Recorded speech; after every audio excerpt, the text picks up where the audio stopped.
সাগর চলে গিয়েছে অনেক দিন, আর আধারপাড়া যেন আজ সত্যি আধারে ঢাকা পড়েছে।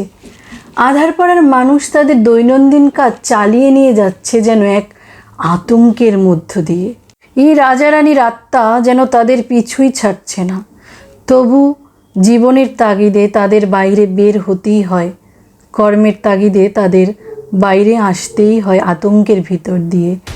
যেমন হারু সন্ধ্যাবেলায় সব কাজ শেষে বাড়িতে ফিরছিল, হঠাৎ রাজারানীর আত্মা যেন তার সামনে চলে আসে। সে ভয়ে হতভম্ব হয়ে কোথায় ছুটে যাবে সে যেন দিক বিদিক হারিয়ে পথ খুঁজে পাচ্ছে না। কি রে নাড়ু, দরজাটা খোল। আর কত সময় বাইরে রাখবি? দাদু ভাই, একদম কথা বলবি না। এটা কোনো মানুষ নয়, এটা সেই আত্মার গলা, তাই চুপ করে থাক। আমি বুঝতে পেরেছি দাদু, তুমি আমার একটু কাছেই থাকো, তাহলে ভয় কম লাগবে আমার। আরে ভয় পেয়েছে মানুষের দল। কি যে দিনকাল আসলো, এই ভূতের উৎপাতে তো শান্তিতে থাকা যাচ্ছে না ভাই। কাল রাতে তো আমাদের দরজায় আমার গলার আওয়াজ দিয়ে ডাকাডাকি করেছে। আমি ঘুমিয়ে পড়েছিলাম তাই টের পাইনি। আমি আর দাদু ভাই জেগেছিলাম, আমরা দুজনেই খুব ভয় পেয়েছি। আমরা চুপ করেছিলাম যাতে পেতনিটা না টের পায় ঘরে কেউ আছে। কি যে হবে আমাদের, দয়ালি জানে। রবি কাকা রাতের বেলা বেরিয়েছে টয়লেট যাবে বলে। হঠাৎ তার মনে হলো তার পিছু পিছু কেউ যেন আসছে। কে আসছে? কে কে আমাকে পিছু করছে? সাহস থাকলে সামনে আয় তো দেখি। মরে গেলাম, মরে গেলাম, বাঁচাও। কি হয়েছে তোমার বউ? হঠাৎ করে পিছন থেকে সেই রাজার আত্মাটা আমাকে আক্রমণ করে। আমি তো ভেবেই ছিলাম আমি মরে গিয়েছি। ও রে বাবা রে বাবা, এ কি বলো তুমি? তাড়াতাড়ি আগে ঘরে চলো, যদি আবার চলে আসে।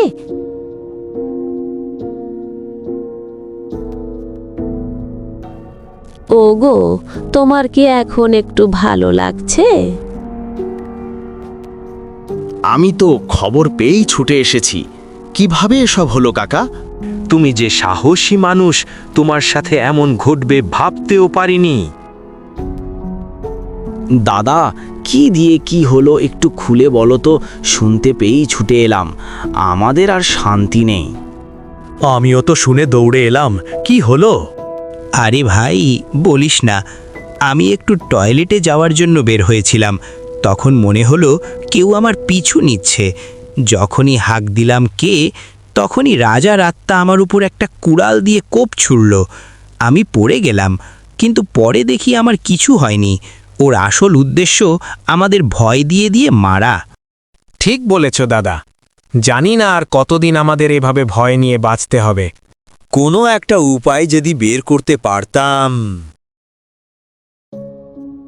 আজকে সন্ধ্যার আলোটা কি সুন্দর লাগছে, তাই না গো? তোমরা পাশে থাকলে আমার সব ভালো লাগে। এইভাবেই পাশে থেকো। আমার মামনি কত সুন্দর করে বসে আছে। কি রান্না করেছো আজ? ওই যে সেই আত্মা। ওরে বাবা! কোথায় কোথায় কি বললে এটা তুমি? তাড়াতাড়ি ঘরে চলো। মা, আমার খুব ভয় করছে। চলো তাড়াতাড়ি মামনি, ভয় নেই, আমরা আছি তোমার পাশে। বন্ধুদের কাছে সমস্ত খবর শুনতে পেয়ে তাড়াহুড়ো করে সাগর চলে এলো মামার বাড়ি। এবার তাহলে সমস্যার সমাধান হবে। মামি, ও মামি, মামা কোথায় তোমরা? এই যে আসছি তো। কখন এলে বাবা? তোমার মামা একটু বাজারে গিয়েছে, এক্ষুনি আসবে। তুমি আগে ঘরে চলো। এসেছিস কেন গ্রামে? ভূতের উৎপাত যেভাবে বেড়েছে, তোকে নিয়েই এবার ভয় হচ্ছে আমার। কি করিস এবার? মামা, তোমরা এখানে ভালো নেই তাও আমার জন্য শুনে আমি কিভাবে থাকি? এবার আর ভয় নয় মামা, আমাদের একটা সিদ্ধান্ত নিতেই হবে। একটু সাহস আনো মামা, সবাই এক হলে সব সম্ভব। মামা, আমরা বন্ধুরা মিলে একটা বুদ্ধি করেছি। আজ রাতে খাবার সময় তোমাকে খুলে বলবো কি কি করতে হবে, তবে তুমি কাল একবার সবাইকে ডাকো। আচ্ছা বলছিস যখন, ঠিক আছে, তবে যা করবি খুব সাবধানে। এখানে পুরা গ্রামবাসীর জীবন জড়িয়ে আছে। শোনো, তোমরা সবাই সাগর যেটা বলেছে আমার ভালো লেগেছে। প্রথমে আমরা এক তান্ত্রিককে আনব, তারপর ওই দুষ্ট আত্মাদের বশে আনব, তারপর পুরনো হাবেলি সহ আগুন লাগিয়ে দেব। তবে সব কাজ করতে হবে খুব সাবধানে, যেন কোনো ভুল না হয় আমাদের। না হলে ওই আত্মা আমাদের সবাইকে মেরে ফেলবে। তাহলে সবাই রাজি তো? তোমরা কেউ চিন্তা করো না, আমরা 4 বন্ধু মিলে সব অ্যারেঞ্জ করে ফেলবো। তোমরা শুধু সাহস রেখো আর আমাদের কথা মতো পাশে থেকে সব করো। এখন সবাই ফিরে যাও আর এমন ভাব করো কিছুই হয়নি, যাতে আত্মার সন্দেহ না হয়। বন্ধু, চিন্তা করিস না, সব ব্যবস্থা হয়ে যাবে। আমরা পারবো ওই আত্মাকে শেষ করতে। এই অসহায় মানুষগুলোর জন্য আমাদের পারতেই হবে।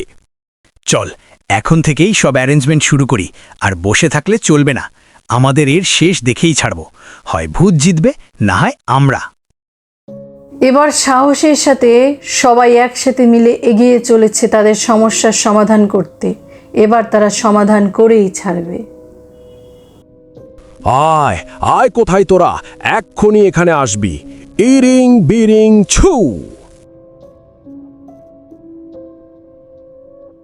আমাদের বশে আনতে পারবি না?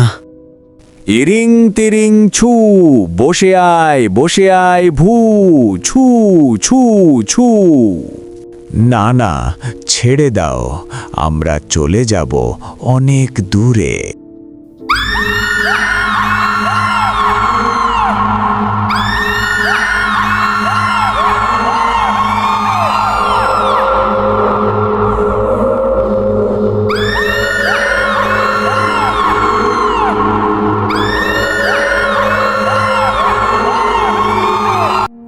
অবশেষে দুষ্ট আত্মা পরাজিত হলো শুভ শক্তির কাছে, আর গ্রামের মানুষের জয় হলো। এই দিনটিকে উদযাপন করার জন্য তারা সবাই মিলে একসাথে আনন্দে মেতে উঠেছে। এবার থেকে তারা সুখে শান্তিতে গ্রামে একসাথে বসবাস করবে। এখন আর আধারপাড়া গ্রামটি আর আধারপাড়া থাকবে না, হয়তো অন্য কিছু নাম হবে। এভাবেই শুভ শক্তির কাছে সবসময় অশুভ শক্তির পরাজয় হয়ে থাকে। এই গ্রামবাসীরা তা প্রমাণ করে দিল।